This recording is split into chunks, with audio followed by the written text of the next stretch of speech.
nama saya adalah Sebars Adila Segap, dan kali ini saya bakal menjelaskan tentang pengertian pembunuhan.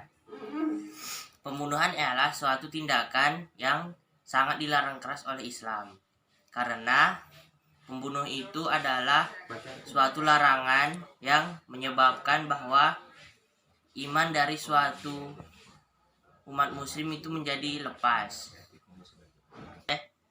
Agama Islam itu dikenal dengan nama istilah jarimah.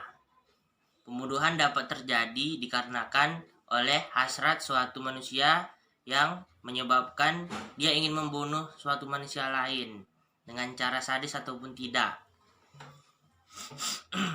Pembunuhan itu dapat dilakukan dengan cara menggunakan suatu alat atau tidak menggunakan suatu alat. Dapat dilakukan secara tidak langsung atau langsung, dan dapat dilakukan dengan sengaja atau tidak sengaja. Pembunuhan itu dapat pengaturan hukum pembunuhan dalam Islam, yaitu terdapat pada hukum ruang lingkup jinayah, yaitu hukum yang mengatur tentang pembunuhan secara syariat yang dilakukan oleh seorang ahli fikih. Selanjutnya saya bakal memberikan sebuah saran, yaitu jika saran dan nasihat, yaitu jika kalian, tetangga kalian memiliki nikmat yang lebih tinggi daripada kalian jangan iri dengki terhadapnya dan memiliki hasrat untuk membunuh, karena dapat menimbulkan suatu konflik yang bertentangan dengan ajaran Islam. Sekian, terima kasih. Wassalamualaikum warahmatullahi wabarakatuh. Assalamualaikum warahmatullahi wabarakatuh. Nama saya Panduga Aulia. Saya di sini akan menjelaskan materi tentang macam-macam pembunuhan. Macam-macam pembunuhan, ya.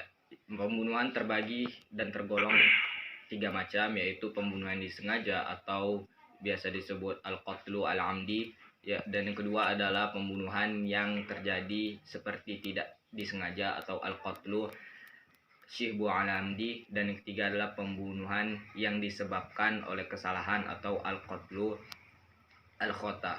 Satu pembunuhan yang disengaja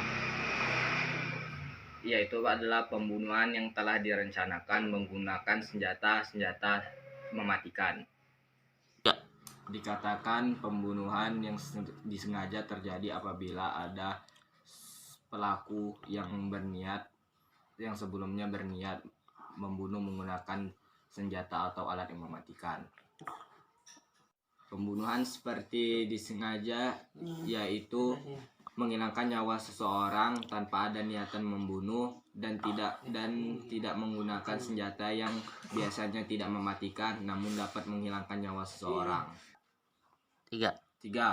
Pembunuhan akibat kesalahan, yaitu membunuh seseorang tanpa disengaja dan tanpa niat kejahatan sedikit pun, namun karena kesalahan sasaran mengakibat matinya seseorang. Contohnya ialah seseorang yang ingin berburu rusa namun mengenai manusia sehingga mengakibat kematian. Sekian materi dari saya. Selanjutnya akan disampaikan materi lanjutan, yaitu dasar hukum larangan membunuh yang disampaikan oleh Muhammad Tantra Fandika. Assalamualaikum warahmatullahi wabarakatuh. Nama saya Muhammad Tantra Fandika. Saya akan menjelaskan dasar hukum larangan pembunuhan. Membunuh adalah salah satu perbuatan yang dilarang dalam Islam karena Islam menghormati dan melindungi hak hidup manusia. Sebagaimana firman Allah Subhanahu wa taala dalam surah Al-Isra ayat 33 yang artinya, dan janganlah kamu membunuh orang yang diharamkan Allah membunuhnya kecuali dengan suatu alasan yang benar. Dan barang siapa dibunuh secara zalim, maka sungguh kami telah memberi kekuasaan kepada walinya. Tapi janganlah walinya melampaui batas dalam pembunuhan. Sesungguhnya dia adalah orang golongan. Karena ada ketegasan mengenai larangan pembunuhan, maka jika ada 2 orang pihak saling membunuh, maka yang membunuh ataupun dibunuh akan sama-sama masuk neraka. Seperti sabda Nabi Muhammad SAW yang artinya, Jika ada dua orang muslim berhadapan dengan membawa pedang masing-masing atau saling membunuh, maka yang membunuh dan yang dibunuh akan sama-sama masuk neraka. Quran, hadis riwayat Al-Bukhari, Muslim. 3. Jadi jelas bahwasanya Islam melarang pembunuhan karena sudah dijelaskan dalam Al-Quran dan juga sabda Nabi Muhammad SAW. 3. Sekian dari saya tentang dasar hukum pembunuhan. Selanjutnya akan dilanjutkan oleh Rizkul Ula. Perkenalkan, nama saya Rizkul Ula. Saya akan menjelaskan tentang hukuman bagi para pelaku pembunuhan. Jika kita melakukan pembunuhan, itu kita telah melanggar 3 hak. Yang pertama, hak Allah. Yang kedua, hak ahli waris. Yang ketiga, hak orang yang terbunuh. Saya di sini akan menjelaskan 2 hal saja yang setelahnya akan dilanjutkan oleh teman saya, yaitu pembunuhan secara sengaja. Pembunuhan secara sengaja ini bisa disebut sebagai pembunuhan berencana. Hukumannya adalah qisas, yaitu apa itu qisas? Yaitu sanksi berat dan denda. Jika pihak keluarga memaafkan, kita harus membayar diat yang sangat besar, yaitu yang dari harta kita ke harta kepada keluarga korban atau ahli waris, menurut kesepakatan dalam hukum Islam dan hukum negara. Dalam pembunuhan berencana ini ada macam-macam pembunuhan secara sengaja, yaitu pembunuhan berencana, pembunuhan karena iri atau dengki, dan macam-macam lain sebagainya. Yang kedua adalah pembunuhan tidak sengaja.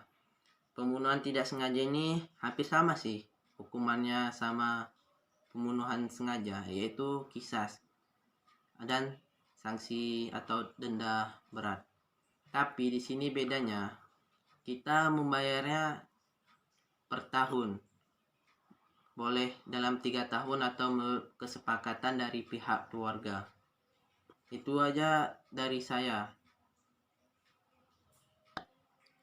Jadi saran saya selanjutnya, jika kita dendam atau iri hati, kita curhat saja pada Allah.